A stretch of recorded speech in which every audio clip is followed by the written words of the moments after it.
예, 이어가겠습니다. 우리는 이제 성경을 이제 상고할 때 아브라함의 육적 자손이 있으니까 육적인 왕권과 육적인 제사장권이 당연히 있을 것이고, 믿음으로 말미암는 영적 왕권과 영적 제사장권이 있을 거니까 하늘에 준비하신 왕권과 제사장을 승계하는 후사들이 있을 거예요. 그러니까 이런 문제는 너무나 중요한 문제이지만 교계에서는 이런 문제를 너무 소홀히 여기고 뭐 관심도 사실 갖지를 않지만 이것은 이제 장자권의 이동에 관한 아주 중요한 문제를 지금 결론을 말씀을 나누는 중이에요. 그러니까 우리 지체들 정신을 들여서 오늘 말씀에다 참여해야 되겠어요. 우선 말씀의 시작은 창세기 10장 21절에서 31절에 나오는 그 셈족의 계보가 이렇게 흘러나가는 계보 말씀을 읽을 겁니다. 그런데 21절에 그들이 거주하는 곳은 셈족을 말한 거예요. 셈족의 조상이죠. 거주한 곳은 메사에서부터 스발로 가는 길의 동쪽 산이었더라. 이렇게 해서 여기 이제 동쪽이라고 번역을 했는데 동방이라는 말이죠. 이 말씀을 먼저 시작하는 건 이유가 있어요. 메사에서부터 스발로 가는 길의 동쪽 산이라고 하는 이 용어들이 너무나 참 중요한 용어들입니다. 셈의 3자인 아르박삿, 셀라, 에벨, 그 다음에 벨렉과 욕단은 형제인데 그때는 원천하가 나뉘었다고 되어 있죠. 벨렉 계보는 아브라함, 아브람이죠. 데라 아브람으로 이어지는 계보이고 욕단의 13계보가 기록이 됐는데 그들은 흩어진 동방족속이요. 벨렉 족속은 인류 문화의 최초의 발상지, 스메르 문명의 발상지가 유프라데스와 티그리스강 유역이다 그러죠. 거기 도읍은 우르라고 하는 곳이었어요. 바단 아람 지역의 하란성과 나홀성이 있는 지역이었어요. 그 다음에 차자인 욕단의 13자손들이 거주하던 지역인 메사라고 그랬는데 현대로 보자면 시리아와 아라비아 그 지역을 말하는 거고 거기서 이제 민족의 대이동을 하여 동편 쪽으로 이동을 했다는 거죠. 스발로 가는 산지에 거했다 이렇게 했는데 그 아라비아 지역의 동편 지역이라고 했으니까 우선 뭐 오늘날로 말하자면은 이란 거쳐서 이라크, 그 다음에 더 지나면은 오늘날로 말하자면 히말라야 산 속에 그 셈족이 뭐 종교 생활을 하는 거 잘 보시죠. 그리고 오늘 우리나라까지도 다 그 이주한 아브라함의 후처인 그드라의 후손들의 이동을 통해서 우리 민족에까지도 왔어요. 그러니까 우리는 그 셈족의 문화와 역사를 꽤 많이 알죠. 어떤 성경 이야기를 하면은 알아듣기가 쉽잖아요. 성경에는 땅의 기업을 받을 계보는 항상 육적 장자권자들이고 하늘에 간직한 기업을 상속할 후사들은 항상 차자들이다. 이게 이제 장자권의 변동이죠. 제일 이제 중요하게 다루는 것이 에서와 야곱이 장자의 명분과 장자의 권리를 가지고 끝없이 다투는 이야기가 나오죠. 노아의 장자인 셈의 계보도 벨렉 계보인 육족 아브라함의 조상이니까 그 계보가 되는 거고, 하란의 동생 아브라함은 본토 친척 아비집을 떠나서 여호와께서 지시하는 새 땅으로 가야 했습니다. 아브라함은 본토 친척의 거처에, 즉 스메르 족속의 그 문화의 발상지 그곳에서 계속 거할 수가 없었다 이거예요. 왜? 땅의 기업을 받을 사람이 아니기 때문인 것이죠. 하나님이 약속으로 주신 가나안 땅이라고 하는 새 땅을 기업으로 받을 사람이니까 그런 거예요. 아브라함은 혼자 생육 번성할 수 없으니까 당연히 아브라함의 처가 있어야 될 것이고, 아브라함의 아들도 처가 있어야 되고, 그 손자도 처가 있어야 되고, 대대로 처가 있어야 돼요. 아내가 있어야 돼요. 그런데 아내의 계보는 나홀의 계보다 그런 거예요. 하란 계보가 아니고 나홀의 계보인 거예요. 아브라함은 데라의 후손이죠. 그런데 데라가 하란, 아브라함, 나홀 세 아들을 낳죠. 그런데 창세기 기록에서는 아브라함 맨 앞에 나오고, 그 다음에 나홀이 나오고, 맨 나중 세 번째 하란이 나오기 때문에 이제 성경을 바르게 가르침 받지 않은 사람들이 성경을 보면 하란이 삼자고 아브라함이 장자인가 보다 이렇게 생각하기가 쉬워요. 그런데 육적으로는 하란이 장자입니다. 그럼에도 하나님의 유업에서 도태된 아들이다 이거예요. 그러니까 맨 뒤로 밀려난 거예요. 아브라함이 영적 장자가 되고 그 다음에 영적 차자는 나홀이 되었어요. 아브라함의 자손과 나홀의 자손은 서로 혼인관계를 통해서 부계와 모계를 이루어서 생명의 계보를 계속 이어나오는 거예요. 하란 계보는 잘 아시는 롯이 하란의 후사죠. 그런데 롯은 아브라함을 따라 나왔지만 하나님의 기업에서 도태당하는 사람이 된 거잖아요. 이런 것이 성경 이야기다. 이런 것들을 전부 자세히 알고 있어야 돼요. 그래야 계시록 20장 말씀에서 그리스도로 더불어 제사장이 되어 그 천년이 차기까지 왕노릇 하게 될 것이다 라는 그런 의미를 명확하게 이해를 할 수가 있는 거예요.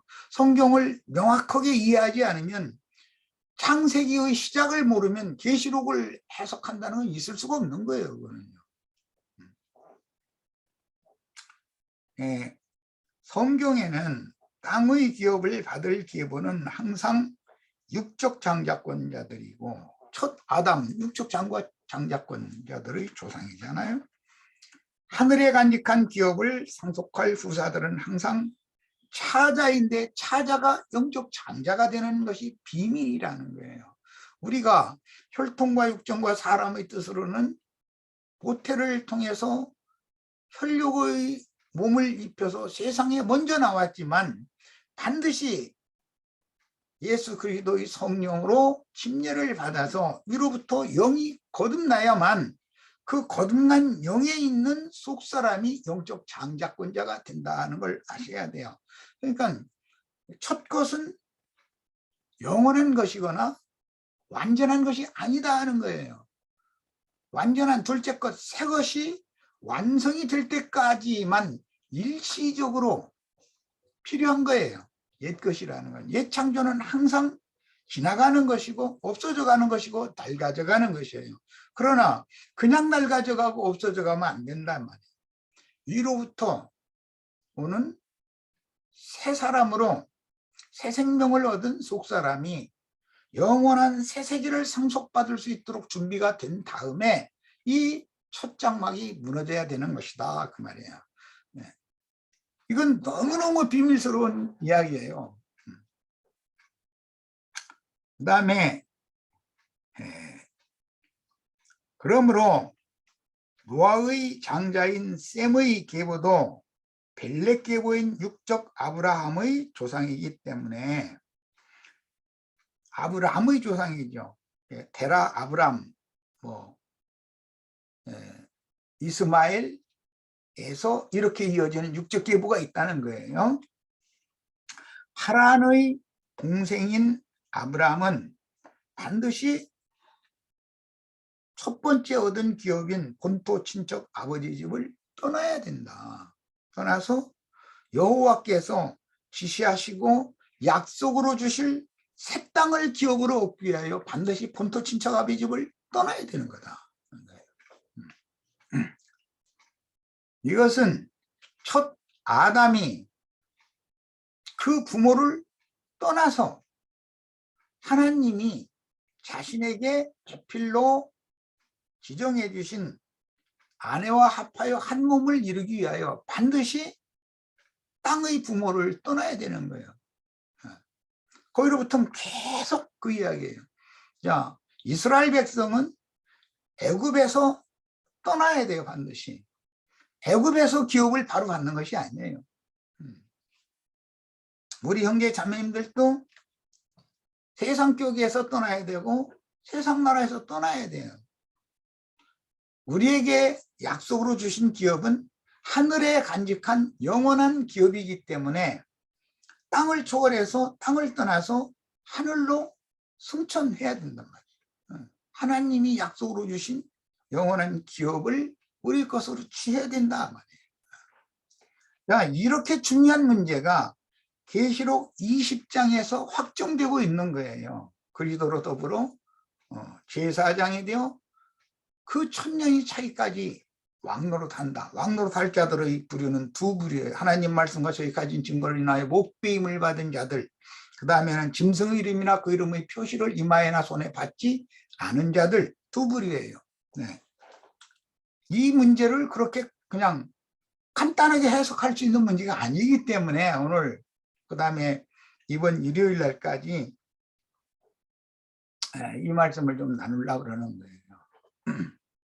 우리 식구들은 이런 말씀을 가르침 받을 때 영의 참빛이 밝게 비춰져서 모든 것이 명확해져야 돼요. 그렇지 않으면 자꾸 혼동하는 거예요. 옛 것과 새 것을 완전하게 갈라서 분별할 줄 모르면은 사람의 내면이 혼잡할 수밖에 없는 거죠. 약속의 땅인 가나안 땅을 기업으로 받은 이스라엘 12지파와 욕단의 후손들인 동방 사람들의 나홀 계보가 있어서 동방 족속의 나홀 계보는 아브라함 족속의 아내 계보가 되고 그녀들이 낳은 아들들이 인자 예수의 영적 모계의 족보를 이룹니다. 예수님이 이 땅에 오셔서 당신의 모친과 당신의 형제들이 당신을 찾습니다. 이제 귀신 들렸다고 생각해 가지고 찾아 나서 가지고 그 집에 있는 걸 알고 찾아온 거예요.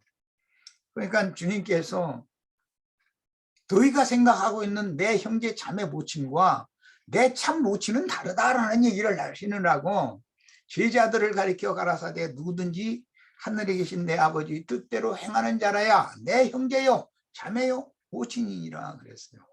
야, 그러면 주님께서 자신의 형제 자매 모친을 지금 부정한다는 뜻이에요. 그 말씀은. 그러면 예수님은 땅의 일, 육의 일, 육적인 본토 친척 아비집 여기에 대해서는 이미 떠난 분이다 이 말이란 말이에요. 그래서 하나님의 영광을 버리고 떠나서 자기 땅 자기 백성에게 죄의 육신의 모양으로 오셨지만 그분은 하늘에서 위로부터 온 인자는 하늘에 있는 인자이고 하늘에 올라간 자는 나밖에 없다 이렇게 말씀을 하셨던 거예요. 이 말씀이 그렇게 중요한 거예요. 이스라엘 백성들이지만 그들은 너희는 아래에서 났고 나는 위에서 났다. 이렇게 예수님 하신 말씀이 얼마나 중요한지를 알아야 돼요. 그러니까 아래에서 난 자는 아래의 일을 생각하고 아래만 바라보고 아래로 내려가게 돼 있어요. 위에서 온 자는 위에 것만 생각하고 위로 올라가게 돼 있어요. 야, 우리들의 신앙이 어디로부터 와서 뭘 추구하다가 어디로 가느냐라는 것을 알아야 된다. 이게 사람이다. 이걸 모르면 짐승이다. 그런데 기독교인들도 목사들이 또 내가 하는 말과 똑같은 인생이 어디로부터 와서 어디로 가는가 이거 붓다도 그거 추구했다는 거예요. 공자도 그거 추구했어요. 그런데 추구만 했지 확실한 그 길을 얻지 못했다. 예수님의 제자들만 예수를 통해서 확실한 길을 찾은 거예요. 오늘 우리 형제 자매님들도 내가 지금 하는 말이 얼마나 중요한 말을 지금 하고 있는지를 잘 명심해서 꼭 들으시기를 바라요. 나라고 하는 한 존재는 어디로부터 와서 난 위로부터 왔는가 이게 중요해요. 유대교인들처럼 아래에서 왔는가가 이건 얼마나 중요한 문제겠어요? 무엇을 추구하다가 위에 것을 추구해야 돼요. 아래 것을 바라보고 추구하면 안 돼요. 어디로 돌아가요? 위에 계신 아버지께로 가는 거예요. 그 열조에게로 돌아가는 거예요. 셈족의 신앙은.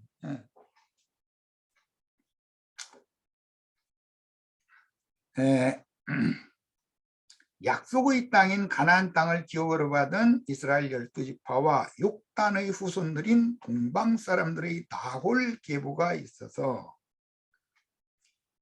하란성 계보가 있고 나홀성 계보가 있어요. 그런데 하란성의 성주였던 하란은 그 아버지 데라보다도 먼저 죽었어요. 그런 게 영원한 기업을 그는 취할 자격에서 이미 도태당해 버린 것이죠. 동방족속의 나홀 계보는 아브라함, 이삭, 야곱의 아내 계보가 되는 거예요. 그래서 그걸 땅 얘기하면은 성경에서 영적인 땅 이야기하면은 나홀성 사람들을 말한다. 나홀성 여자들을 말한다. 그녀들이 낳은 아들들이 인자 예수의 영적인 목의 족보를 이룬 거예요. 예수님이 이걸 이렇게 표현한 거예요. 육신적인 자기 형제 자매 어머니가 자기를 찾으러 왔어요. 그런데 그들은 내 어머니가 아니고 내 형제 자매가 아니다라는 뜻으로 말한 거예요. 누가 내 형제요 자매요 모친이냐. 제자들을 가리켜 가라사대 보라 내 형제 자매 모친을 보라 그랬어요. 그러면 육신적인 형제 자매 모친과 예수님이 생각하고 있는 위에 있는 자들, 위에 있는 예루살렘을 유업으로 얻을 자들의 예수님의 형제들은 다르다라는 말이에요. 영적인 모친은 위에 있는 예루살렘을 말하는 거죠. 말할 것도 없이. 야, 아브라함의 자손이라도 젖과 꿀이 흐르는 가나안 땅을 기업으로 받을 후사들과 하늘에 준비하신 한 성에 들어가서 영원한 기업을 상속할 후사들이 나뉘므로 똑같이 아브라함 자손인데 땅의 기업을 받을 이스라엘 12지파가 있고 믿음으로 말미암아 아브라함의 영적 자손이 되어서 하늘에 기록한 장자들의 교회 생활을 신부 교회 생활을 하다가 어린 양의 신부로 들어갈 자들의 그런 신앙 노선이 계보가 다르다는 걸 알아야 된다.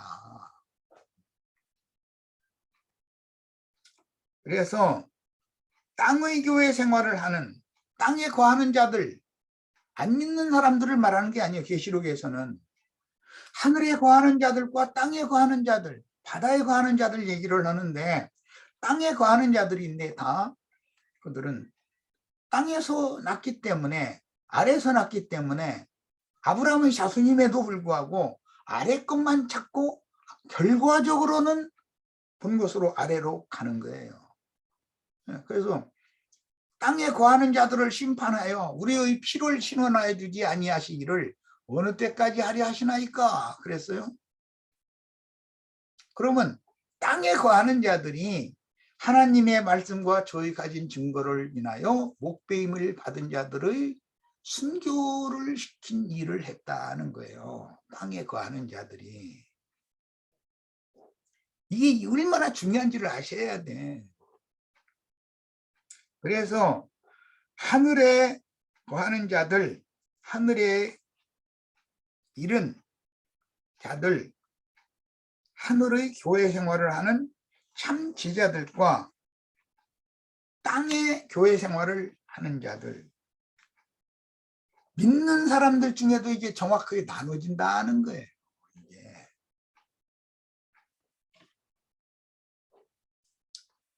창세기 10장 26절로 32절, 이거는 뭐 내가 창세기 강의 때 아주 강조를 여러 번 한 기억이 있는데 9절 또 한번 읽어보겠습니다.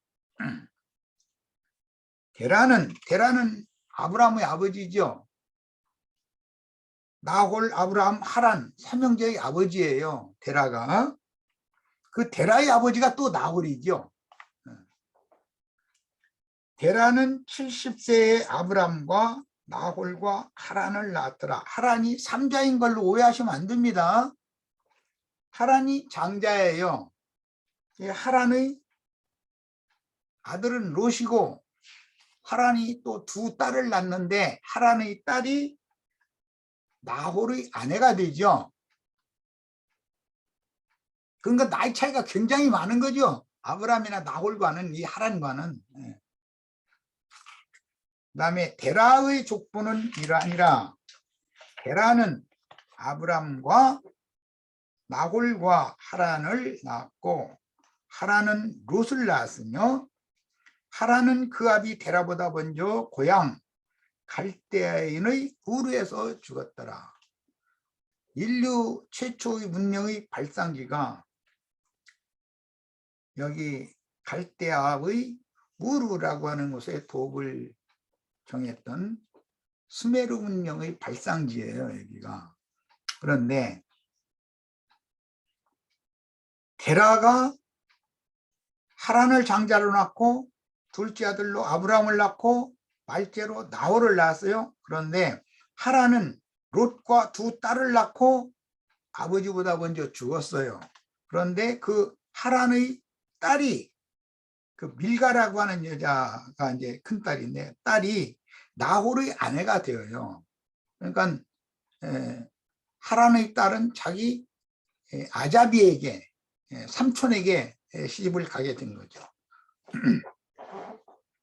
자, 롯과 밀가와 이스가의 아비 하란은 데라의 장자로서 아브람보다 훨씬 나이가 앞서나 성경에서는 아브람과 나홀 뒤에 기록하였으므로 삼자로 오해하지 말아야 합니다. 이것은 내가 뭐 강조해서 말씀을 드려요.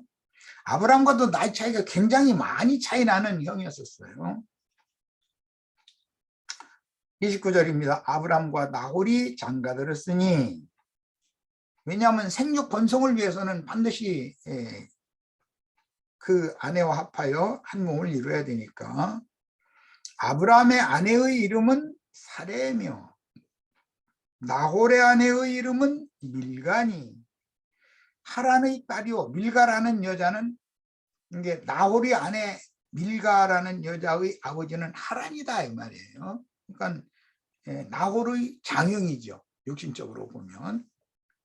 그 하란은 또 밀가의 아버지이며 이스가의 아버지더라. 한게 밀가와 이스가라고 하는 두 딸과 롯을 낳았다 이 말이죠. 하란은. 그리고 아버지보다 먼저 갈대아 우르에서 죽었어요. 사레는 임신하지 못함으로 자식이 없었더라. 데라가 그 아들 아브람과 하란의 아들인 그의 손자 롯과, 그러니까 롯과 아브라함은 그 아자비와 조카 사이겠죠. 당연히 형의 아들이니까 아브라함, 롯은 아브라함으로 봐서는 형의 아들이죠. 갈대아인의 우르를 떠나, 우르는 스메르 왕국의 도읍지였어요. 가나안 땅으로 가고자 하더니 하란에 이르러 거기 거류하였으며 데라는 나이가 205세가 되어 하란에서 죽었더라. 아브람도 하란 기업을 가진, 하란의 기업을 둔 하란 사람들의 후예가 아브람이죠.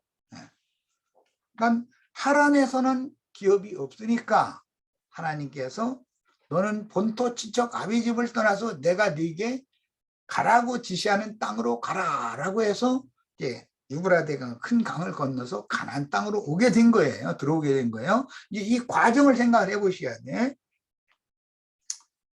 동방족속 우스 사람인, 우스라는 이 사람이 굉장히 중요한 사람이죠.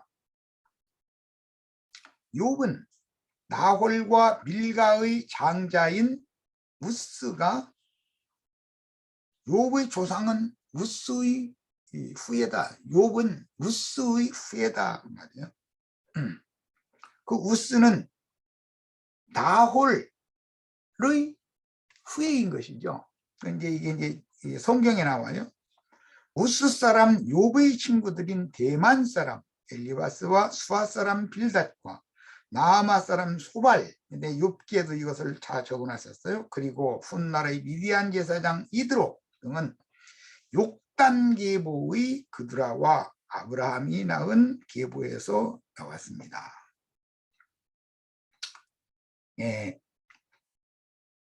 창세기 22장 20절로 22절을 본인의 성경으로 답해서 같이 찾아 읽어보겠습니다. 오늘은 창세기 강론하는 날이 아닌데도, 왜냐하면 계시록 20장의 그 왕, 16장의 동방의 왕들이 이제 계시록 20장에서는 천년 동안 왕노로 살 자들이다 이렇게 나오기 때문에 이걸 명확하게 이제 예를 돕기 위해서 이걸 추구하는 거예요. 자, 22장 20절로 24절이죠. 거기 있겠습니다. 이 일 후에 어떤 사람이 아브라함에게 알려 이르기를 밀가가, 나홀의 처가 된 사람이 밀가지요. 당신의 형제 나홀에게 자녀를 낳았다 하였더라. 그의 맏아들은, 나홀과 밀가가 낳은 맏아들의 이름이 뭐라고요? 우스예요. 우스. 이 우스 사람이 후예가 욥이죠. 동방의 우스 사람.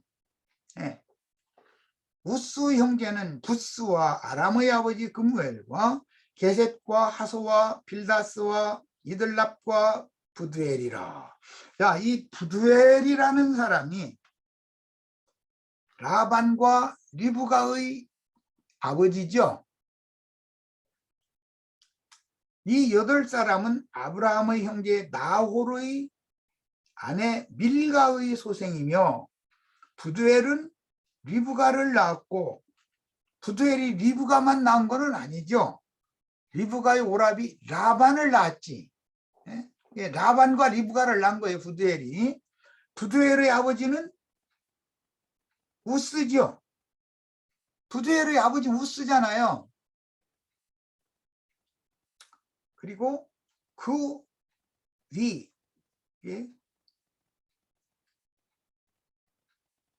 나홀은 또 우스의 아버지예요. 자, 이렇게 계보가 하란, 아브람, 나홀인데, 나홀의 계보도 성경에서는 아만리에 살짝 다룬다 이거예요. 왜? 이삭이나 야곱의 아내 족속이 어디에 감춰져 있는지를 찾아내야 되니까 그게 의도적으로 성경에 이렇게 기록을 해놓는 거예요. 자, 우리는 아버지 혼자 낳는 게 아니죠. 부계가 있으면 모계도 있어야 되잖아요. 고개 힐통도 알아야 된단 말이에요. 그 다음에 창세기 25장 1절로 7절을 더 보겠습니다. 아브라함이 후초를 맞이하였으니 아브라함의 첩이라는 말과 아브라함의 후초라는 말은 전혀 다른 거예요. 초와 첩은 고대 사회에서는 이것은 하늘과 땅보다도 더 간극이 많아요.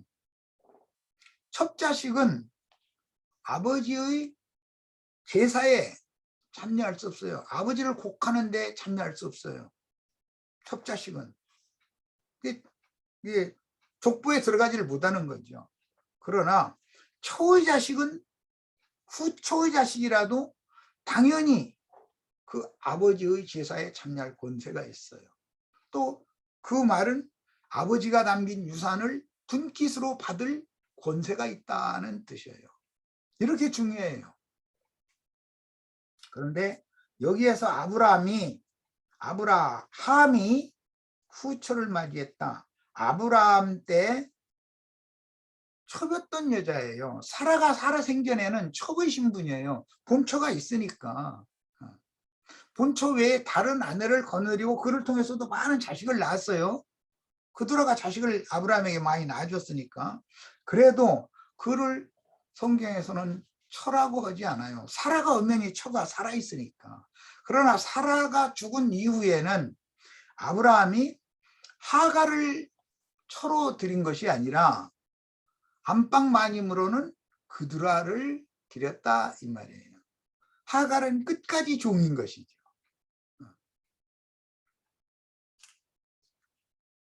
아브라함의 첩이라는 말은 이제 역대상 5장에 나오는데 그드라는 아브라함의 첩이었었다 이렇게 나오죠. 근데 사라가 살아있을 동안에 그드라를 첩으로 취했단 말이에요. 그러나 사라가 죽은 다음에 정식으로 아브라함의 족보에 입적을 시킬 때는 그드라가 낳은 자식들은 아브라함의 족보에 입적이 되지만 왜 후초의 자격이 있으니까. 그러나 하갈의 자식 이스마엘의 12방백은 아브라함의 족보에 등록이 되지 않는 거예요. 이렇게 중요해요. 왜 셈족은 이런 말을 쉽게 알아듣죠. 우리나라 사람들은 처와 첩이라는 말을 우리는 쉽게 알아듣죠. 뭐 서양 사람들은 퍼스트, 세컨드 이러는데 그 사람들은 그냥 뭐 얘기할 필요도 없고 니나 자네가 얘기 하나만 하지 뭐. 그 사람들은 사고가 그런 거예요. 세컨드, 서드, 포도 막 그냥 얼마든지 맹여자 그냥 거느려 된다는 그런 사상이니까. 돈만 있으면 뭐니 손못드냐 이런 사상이니까. 그러나 셈족은 처와 첩이라는 것을 엄격하게 구분을 해요. 처의 자식들은 후초의 자식들이라도 아버지를 곡할 수 있고 아버지의 제사에 참여할 수 있어요. 그리고 그 족보에 기록할 때는 큰 어머니가 되겠지만 본처의 명의 하에 그 본처가 낳은 자식인 것처럼 입적이 딱 된단 말이에요. 후초의 자식들은 이만큼 초의 자식들과 초의 자식들이라는 건 이렇게 다른 거예요. 자, 이제 저기까지 읽어 내려가겠습니다. 그드라가 후처가 된 그드라가 시므란, 욕산, 무단, 미디안, 이스박, 수와, 욕산, 스바와 드단을 낳았으며 드단의 자손은 아수르 족속, 루드시 족속, 룸미 족속, 미디안의 아들은 에바와 에벨과 하녹과 아비다와 엘다안이 다 그드라의 자손이었더라. 그드라가 후대의 사라 때가 아니고 사라가 죽은 다음 후대의 후사들이 되었다 그 말이에요. 초의 자식들이니까 후사가 되는 거죠. 초의 자식은 절대로 후사가 되지 못해요. 아브라함이 이삭에게 자기의 모든 본처 자식 이삭이죠. 모든 소유를 주었고 자기 서자들에게, 이 서자들이라는 말은 본처가 낳은 자식이 아닌 후처 자손들이다 이 말이에요. 후처 자손들. 첩자식들을 말하는 것이 아니에요. 서자들이라고 말한 거는. 첩자식이라는 용어와 서자라는 용어를 구분 잘 하셔야 돼. 계산을 주어서 자기 생전에 그들로 하여금 자기 아들 이삭을 떠나 동방 곧 동쪽 땅으로 가게 하였더라. 여기 동방이라는 이 용어를 잘 명심하시기를 바라요. 왜? 동방에서 유브라데 강을 건너서 오는 왕들이 있고 계시록 20장 오늘 우리가 나누고자 하는 말씀에서 왕들이 나온다는 왕들. 그 천년이 차도록 왕노로 갈 자들. 이 사람들이 두 개는 아브라함 계보가 같은데 5개가 다르다라는 걸 지금 말씀드리려고 그러는 거예요. 본초 사라의 자손들은 육적 이스라엘 자손들이죠. 본초 사라의 자손들은 육적 이스라엘 자손들이잖아요. 율법과 선지자의 때는 요한 때까지예요. 그때까지는 사라의 자손들에게 제사권이나 왕권이나 이런 모든 것들이 장자권이 그들에게 있다 이거예요. 그러나 그리스도의 때가 오면 사라의 자손들은 끊어져 버리고 이방인 중에서 믿음으로 구원을 얻어 아브라함의 자손으로 접붙임을 받은 자들이 그들의 자손들이 돼서 그들 중에서 왕족이 나온다. 계시록에서는 이 말이에요. 지금 지금 내가 하는 말을 예사로 들으시면 안 돼요. 난 이제 자꾸 우리들이 사람이니까 셈족은 중요하게 여기는 게 뭐냐, 내 조상의 근원, 나의 뿌리를 알아야 된다. 그걸 모르면, 그 족보를 모르면 그건 그 가문에서 버림받은 사람이에요. 첩자식들은 족보에 가입이 되지 않는 사람들이기 때문에 족보에 관심도 없고 족보를 나를 등재해 주기를 바라지만 그 아버지도 아니지. 그러니까 아버지가 허락을 하지 않으면, 즉 말하자면 하나님이 가짜 자식들 나도 하나님의 아들이라고 족보에다 좀 등재해 주세요 한다 해서 해주는 게 아니에요. 등재가 되는 게 아니에요. 법도가 있대. 법도가 종의 신분이냐 처였다가 후처의 자식으로 될 수 있는 신분의 변화가 올 수 있느냐 이 문제는 이것은 법에 따라서 하는 것이지 아버지가 허락하지 않으면 절대로 아버지 족보에 내 맘대로 그 아버지 씨로 났어도 내 맘대로 아버지의 아들이라고 할 수가 없는 거다 이거예요. 그런 거 보고 뭐라고 그래요? 사생자라고 그래요. 성경에 사생자. 아버지가 너는 내 아들이라고 인정을 안 해주는 자식들이란 말이야. 반드시 처의 자식들이 되셔야 돼. 기독교인들은 사생자들이고 내 말이 이해가 되는 우리 형제 자매들 중에도 이해가 안 되면 사생자예요. 나도 냉정하게 얘기할 수밖에 없어. 이게 명확하게 딱 깨달아져 가지고 아멘.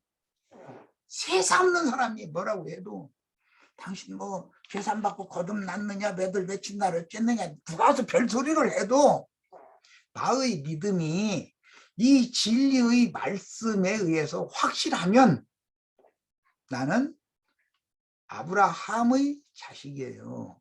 하늘에 해를 입은 한 이적의 여자 그드라의 자식이에요. 후초의 자식이다 이거예요. 신약 교회에서 이기는 자들은 후초 신분으로 상징이 됐다 말이에요. 율법과 선지자의 때는 이방인들은 초기 신분이죠. 그러나 믿음으로 한 아버지 아브라함에게 접붙임을 받으면 후초의 자식이 되어서 정당하게 아버지의 유업을 나눠받을 권리가 주어진다 말이에요. 아버지를 조상을 제사할 수 있는 권리가 주어져요. 그리스도로 더불어 제사장이 되어 아론으로 더불어 제사장이 되는 사람들이 있죠. 내가 설명하지 않아도 누구를 말하는지 아시겠죠? 아론으로 더불어 제사장이 되는 자들이 있고 그리스도로 더불어 제사장이 되어 그 천년이 차기까지와 세세토록 왕노릇할 자들이 있어요. 아론으로 더불어 제사장 노릇을 할 사람들은 레위지파뿐이었고 왕노릇 할 사람들은 유다지파뿐이었어요. 이것을 명확하게 해야 돼요. 나는 나의 족보, 내가 어디로부터 왔는가, 나의 뿌리를 알아야 돼. 내 생명의 뿌리를, 근원을. 이것을 모르면 짐승이다, 짐승. 예배당 열심히 다니고 11조 헌물 많이 내가지고 목사님한테 사랑받고 뭐하고 장로 권사 직분 받고 그런 것이 그렇게 중요한 게 아니에요. 뿌리를 알아야 돼, 뿌리를. 내 근원을 알아야 된단 나는 어디로부터 왔는가를 알아야 돼. 그리고 나는 어디로 갈 것을 추구하는지를 알아야 사람인 것이지, 그렇지 않으면 짐승이에요. 자, 첫 시간이 됐으니까 일단 여기까지서 잠시 쉬고 쉬었다가 다음 말씀 이어나가도록 하겠습니다. 오늘 굉장히 중요한 말씀을 나눈 거예요. 지금 정신 들이시기를 바라요.